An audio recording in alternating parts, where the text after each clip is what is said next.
Welcome to Caravan of Garbage, etc. and so forth. Now, Mason, Thor: Love and Thunder. Oh, you've got a lot to say, apparently. Look, I think I'm going to come in hot at the top and then we'll Okay. trail off towards the middle and back end. Unless I just keep chipping at you here and all your enthusiasm gets Yes, slowly yes. drained away, in which case we'll be coming in slow and cold. So this is Caravan of Garbage. Leave a like if you could this week. Thor, the Dark Thor. He's back. He's got his own long hair this time. It's not a wig, Mason. Oh, interesting. My goodness. He's got his own eyebrows too. He's got his own eyebrows, thank goodness. So I just wanted to quickly mention, so Thor: Love and Thunder, I guess, has been hailed as the first Thor movie to have a bare ass in it. Oh, I see. That's not the case. There's a bare ass in this, Mason. You better believe it. Stellan Skarsgård, sure it's Yeah. pixelated, but does this not count? I think it Is should this count. not cinema? It is absolutely cinema. Some sort of Swedish man's butt in a real kind of cold, sad situation. That's cinema. That's cinema, baby. Just depression and cold Swedish men's butts. Oh, you're not wrong. Eric Selvig is Yeah. like the psychiatrist character from the Terminator franchise. They just keep visiting trauma upon him over and over again. It's messed him up. I'd forgotten that this came after the Avengers. So going into this, I was like, what happened to this guy? Oh no, Loki broke his brain. Yeah, or it's whatever. PTSD is what's happening With here. the previous movie. Which is funny. That is funny. Love seeing a butt. Anyways, producer Kevin Feige, he described this movie in 2013 as the the worst one we've ever done, he said. No. And everyone's going to agree. It's going to be at the bottom of everybody's lists now and forevermore. He said it was the Star Wars Episode 5, The Empire Strikes Back, of Marvel's Thor saga. Did he say that whole thing? I guess so. Just That's in the case quote. people didn't know what Empire Strikes Back was. He's a big egghead, mate. Of course he'd use he the would've- full yeah, he would say it, title, wouldn't he? He probably has the original VHS that has the original Emperor in it. That was like an old woman with monkey eyes voiced by Clive Revel. Yes, probably I has know that. that off the top of my head. That's the kind of knowledge I bring. You got knowledge. Anyways, this is how we got here to... I wanted to ask, do you think that's the case? Do you think that's what this is? The worst one. Yeah. No. Like I think maybe I said last week, I think people gotta put a movie on the bottom. I agree. And of their ranking, because everything's got to be ranked on the internet. And I think people are just like, I vaguely remember that one, and it's not Endgame, so I'm putting it at the bottom. Yeah, absolutely. But the answer's Eternals is the worst. Does that include all the televisual shows? Let's not get into it. Okay. Well, you can get into it. Go on. Does it include all the TV shows? Yeah. Okay, great. So one thing I liked about this is pre-Grey Fog MCU, It sure is. which I appreciate. It's got big, like, Masters of the Universe vibes. It absolutely does. Yeah. Asgard is... Huge sets. Huge real sets. Yeah, yeah. They visit, all those rocks that they stacked up. What's it called?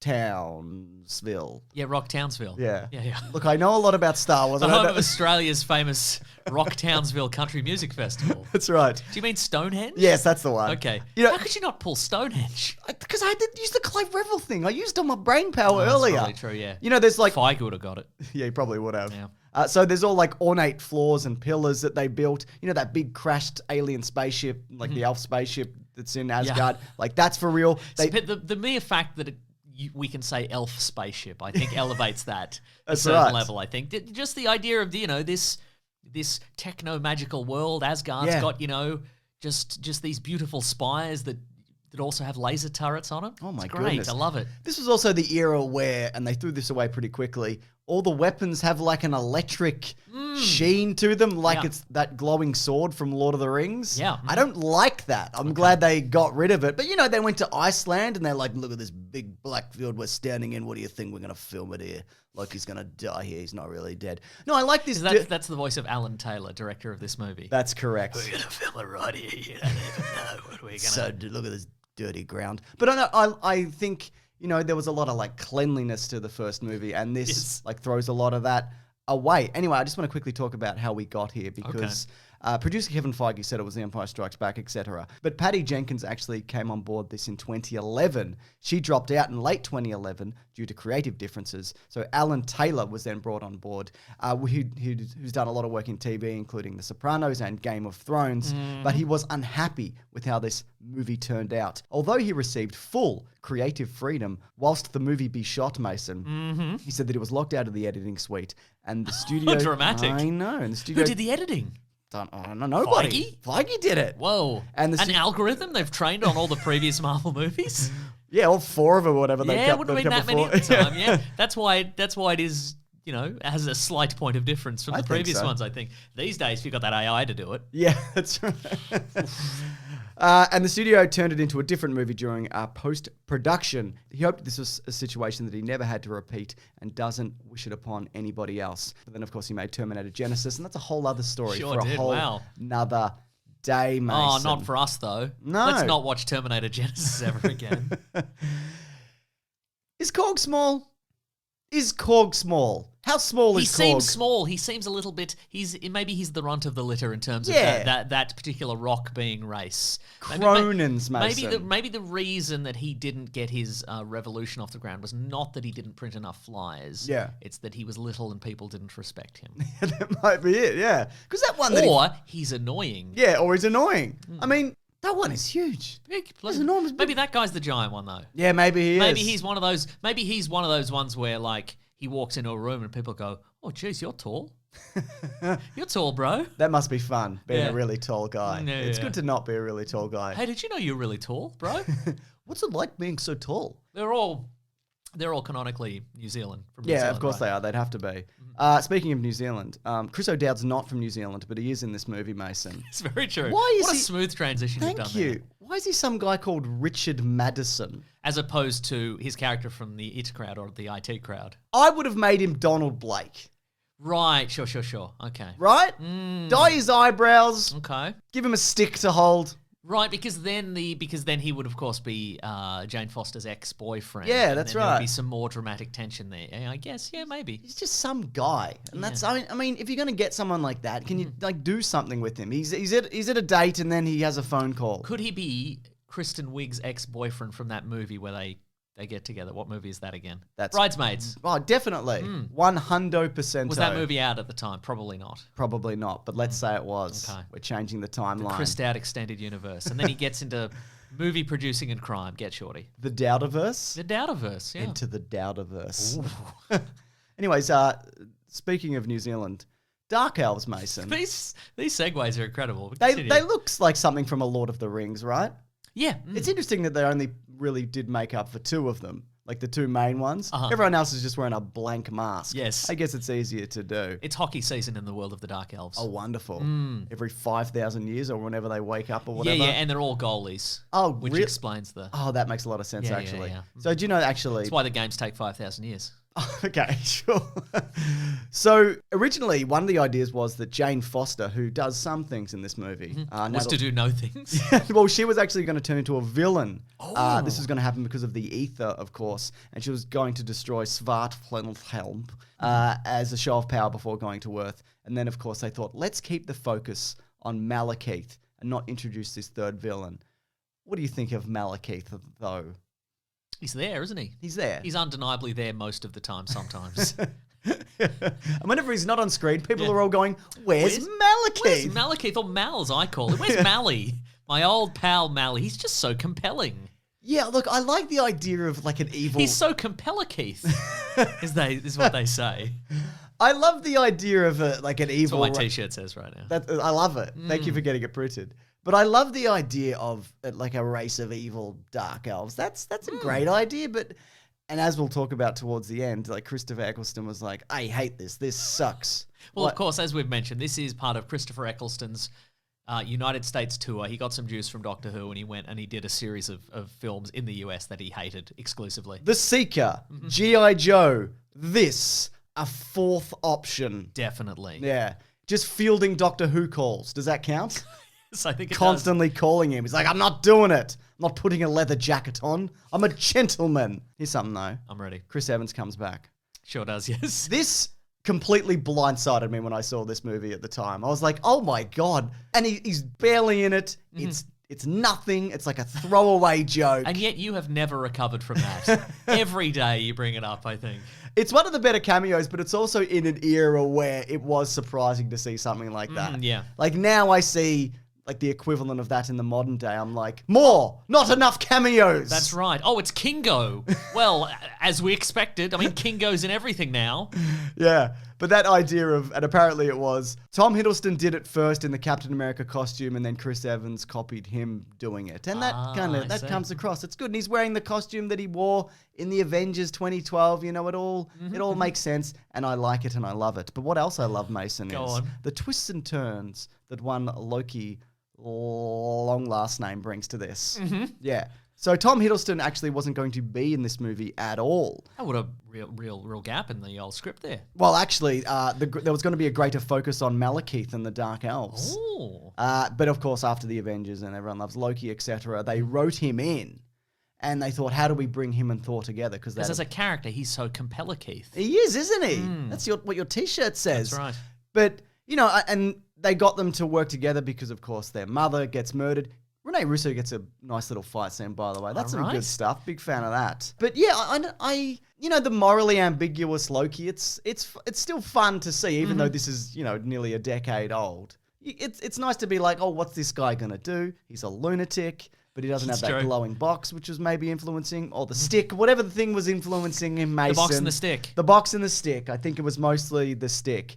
Because I remember, again, when I saw this movie and, you know, he takes off Thor's hand at the wrist. You really believe he was going to do it, or he would do it? For a second, I'm like, oh, they're going to do, like, I don't know. Was the Destroyer arm? Was that a thing at this point? Maybe it wasn't. 2013? Let's change the timeline. It was. Okay, terrific. I mean, I think, you know, that could have been something, but it's so quickly resolved, and he's like, oh, no, that didn't really happen. And then when he dies, you know, it's very heavily hinted at that he's alive well before the end of the movie. I think that's kind of a mistake to kind of throw that in pretty much after his death. You know, but what about you? What are your thoughts? I think it was good and great, and I think you've got the wrong end of the stick there. I think it's cool to never leave any questions.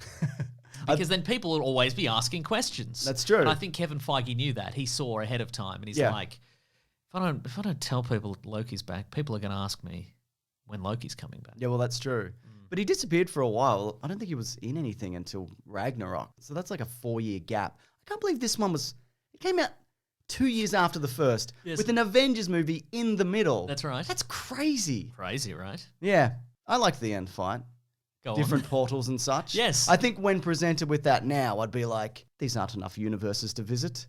Oh, sure. Yeah, right. 3 universes. For sure. One of them's like a floor full of dirt. One's like a forest. A bit of space and, you know, and then back in England. Yuck. Come on. But the dreariest universe of them all, sure. But, you know, you see things like when Thor is taken somewhere else, his hammer immediately goes to fight him. Yeah. You know, it's off into space. He has to catch the tube, which is something... Like a loyal dog, it follows him. Yeah, that's right. Which makes it all the more sad when it's crushed into powder in Thor Ragnarok. It should have made some whimpering noises. I think so. Yeah. Just one squirt of blood. I think that's pretty... Like, I think it's, you know, a pretty solid fight scene at the end. And I remember, you know, the episode of Agents of S.H.I.E.L.D. that came after where they broke all the windows in this library or whatever. Oh. Do you remember that? I don't remember that, no. Yeah, it's good stuff. Why do you think, though, the weird blood tornado never took off in the same way that the laser skybeam did? That's a great question. What is it about a man losing his limbs with blood spraying out of the stumps? And he's going, I've got all the power. And he's like, it's swirling around. Yeah. Why can't that be something? That's a really good question. Why didn't it happen at the end of Obi-Wan Kenobi? Darth Vader was like, now I've got all the power. And all the blood is just spraying out of him and spinning in a big force circle. Well, again, I think it's because that's a little bit less ambiguous, you know what I mean? Yeah. Like if you see somebody torn to absolute shreds, just their lifeblood just bursting forth from them, you know they're dead for sure. But a sky beam, what can that? Maybe they're being disintegrated. Maybe they're being sent to another dimension. Maybe they're going through time. You know what? There's more options with a sky beam. You know what I mean? That's a great point. Actually. That's one of Feige's, you know, guiding principles of the Marvel universe. A lot of options with a sky beam, baby. Yeah, I agree. I'd love to see him in an interview and someone asks him like a really poignant question about the future of the MCU. And he takes off his baseball cap and just a beam shoots out the top of his head into the sky. Sure, and he's like, these are all the answers you seek. And everyone's like, wow, that's pretty good. Don't you think that would be something? Yes. And I like their reaction there. This is pretty good. And he's like, man, this is my best stuff, actually. But of course, this has a post-credits hinting that this is an Infinity Stone and so on and so forth. Or they actually say it. I think they should have called it Infinity Stuff. Yeah, Infinity Stuff. Well, because it's an ether. It's not a moisture. stone, is it? right? Yeah. They should have said the various Infinity Goops, and then they could have tied Gwyneth Paltrow to it. That's true. Do you see do you see it turn into a stone? No. Because I feel like when it's collected in a later movie, it's already in the stone, right? Yes. Well, it's in that little box they give the collector. Yeah, but that's not a little stone you put into a glove. Okay, but maybe you have to put it in a fridge for a while. Yeah, okay. In an overnight, ice cube maybe. tray. In the ice cube tray, exactly, yes. Okay, that makes sense. No, I think I said this at the time after seeing it, maybe to you, maybe on our podcast, The Weekly Planet, where we talk movies and comics and TV shows that comes out every Monday, including the episode we're doing on Thor, Love and Thunder, Mason. Whoa. Were we podcasting at this point? We were podcasting in 2013. Yeah, I think we were. Okay. Anyways, do you... I bet this turns out to be false and it's very embarrassing I'm for us. changing the timeline, Mason. Terrific. But are the Asgardians respected? Are they like they're like the Amish of the universe? They're like, well, we only use magic, even though it's not really magic and whatever. And they turn up, to the collector's house, and he's got a big cape on or whatever, and there's a weird thing in a jar, and they're in their big ornate armor, and they're like, please take care of this, good sir. Well, the collector does give them a big bow, but it's so big that it seems a little bit sarcastic. Now that I think about it, yeah. How do you think the universe sees these people? Just dirty hippies, probably. They think they're right up the top there with all their royal stuff and they're all their pomp and circumstance, but they're like, look at these grubs. Look at these absolute grubs coming. They're the Byron Bays of the universe, wouldn't you say? Hey, there's two. See the two Asgardians. They've come in here. Just watch them in case they take something before they leave. Keep an eye on them. Check their bags on the way out. Yeah, probably take a weird crystal or something. Yeah. Here's something, though. I'm ready to hear something. Now, normally I'll do a green trivia. And don't get me wrong, I'll do a green trivia today, but I want to put this in before. This section is called Almost Everyone in This Movie Hates It or Forgot They Were in It. Trivia. Oh, no. Got a bunch of quotes here. This is from Christopher Eccleston, who says he hated playing Malekith and did it for money. It took 6 to 8 hours to apply his makeup, which he says Marvel lied to him about. And, it gets to the point in the movie where half his face is also messed up. Yeah. So that's a whole other level of Isn't makeup it, to do. yeah. And he's got like big old radar dish ears, and then you got to put the big elf ears on top of that. That can't be comfortable, Boy, he's probably there in the makeup chair being like, boy, I wish I was still playing Destro at this point. Wish I hadn't given up playing Destro, which was maybe before this, but also maybe after this. We're changing the timeline. Maybe I'm dreaming of being Destro soon in the future.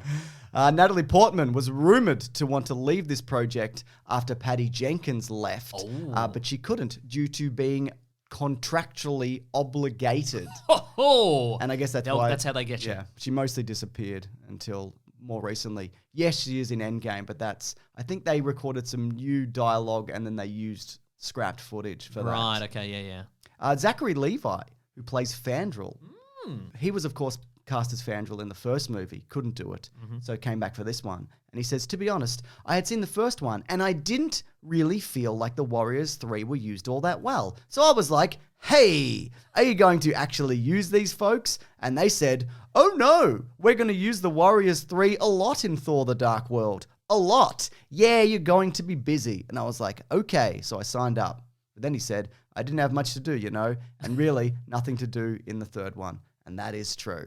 Very true. Right. Yeah, yes. But of course he's playing a different character now. Chuck.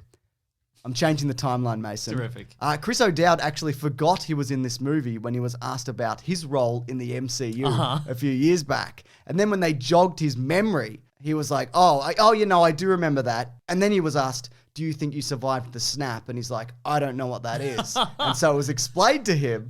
You can watch this interview, by the way, that it was explained to him, half the universe, etc., and so forth. And he went, yeah, I probably survived. I don't know. Great.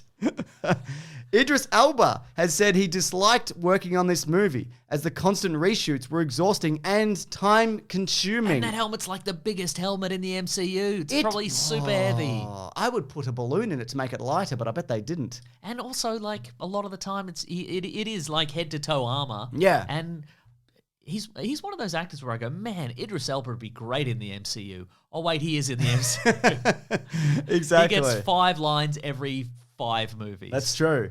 He even referred to working on this movie as torture. Whoa. Chris Hemsworth even said, the first one is good, the second one is meh. What masculinity... It's on the bottom of my MCU ranking, which is Thor Ragnarok, Thor the Dark World. I've not seen any of the ones I'm not in. what masculinity was, the classic archetype. It just starts to feel very familiar. In another interview, he said, I wasn't stoked with what I'd done in Thor 2. I was a little disappointed in what I'd done. I don't think I grew the character in any way. I don't think I showed an audience something unexpected and different. And I think concerning the character of Thor, that's probably true. Yeah. He's not the most interesting thing in this okay movie. But, you know, he's doing it. Yeah. And he's doing a big Loki. Blah, blah, blah. And here's a quote from Stellan Skarsgård. It says, I showed everyone my bum and I loved it. Makes a nice change from being sad and Scandinavian, I guess. I bet it does. Sorry, got to go. My wife's been murdered. Oh, he's in one of those my wife got murdered dramas. He's in one of those. Yeah. And I'm the detective who has to investigate. Great. Yeah.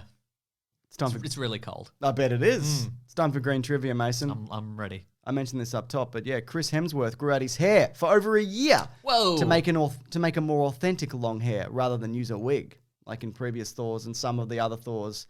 I think not Ragnarok because he's got short hair or whatever. It's easy to do and whatever. Elsa Pataki, who you might know as the wife of Chris Hemsworth, she actually plays Jane in that moment at the end with the last kiss. Oh. You never really see her face. Couldn't get Natalie Portman, so they were just like, he can kiss his wife. And I think that's nice. And I'll just end on this, Mason. Go on. Before we do box office.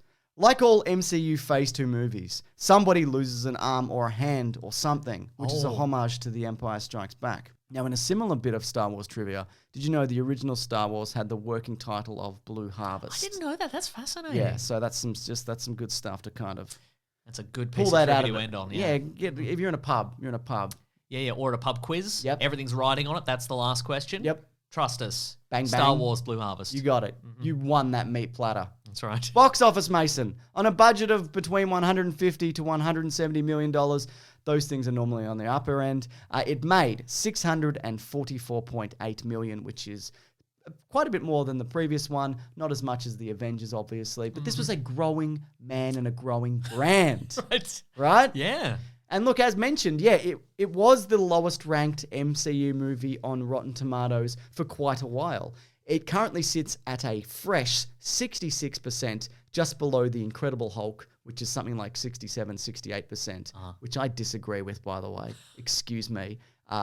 I mean, Rotten Tomatoes is also an aggregate. It doesn't really work like that. That's very true, yes. You can't just say, I disagree with that because it's a collection of thoughts and feelings of people who have seen you this have movies. You have to disagree with everybody's individual ratings, and then you have to offer to fight them all. Yeah. Yeah, so. On Twitter and then real life. Now, are you saying that you think The Incredible Hulk's better than that? No. Worse. Yeah, Okay. worse than this, I think. Yeah. Anyway, that being said, I haven't seen The Incredible Hulk since the year 2003. That's right, I'm changing the timeline. But of course, it is now far above the lowest ranked MCU movie, which is The Eternals, coming in at 47%. Wow, we've talked about 2 Thor movies, and if only there were more to talk about in Caravan of Garbage, but I feel like grouping these 2 together is a good way to do it, right? Yeah. Yeah! Do you want to know what we're doing next week, though, Mason? Yeah. Here's a hint. Now we have to squeeze in 2 before we go on break. Okay. I'm thinking we do, and that we're getting a new Predator thing. Okay. We can't do all the Predator movies. Right. What if we did the Alien versus Predator movies? Yeah. Yeah. Yeah. Wow, I bet everyone's excited for that. And look, you can actually see it early if you head over to bigsandwich.co, where there's a bunch of early videos and bonus exclusive podcasts, including plus movie commentaries. Our podcast, The Weekly Planet, as mentioned, that goes up there on Sunday as opposed to Monday. It's just a great place if you're like, I would like to support these cackling idiots. Sure. Where could I give them money? This is a good place for that. I think so. Yeah, huge back catalogue. Anyways, I'm at Mr. Sunday Movies on Twitter. I'm at Wikipedia Brown on Twitter. Thank you so much, Lawrence, for the edit. Thank you, Lawrence. Thank you so much, Ben, for the edit. Thank you, Ben. I think it's Lawrence, but we do both. Just in case, you know what I mean? Yeah. And we'll see you guys another time. Grab that gem, you guys. Or that goop, Or that if you big wish. pile of goop. Put your Grab hand the in goop. it. Grab that goop. Yeah. We'll see you next time. Bye.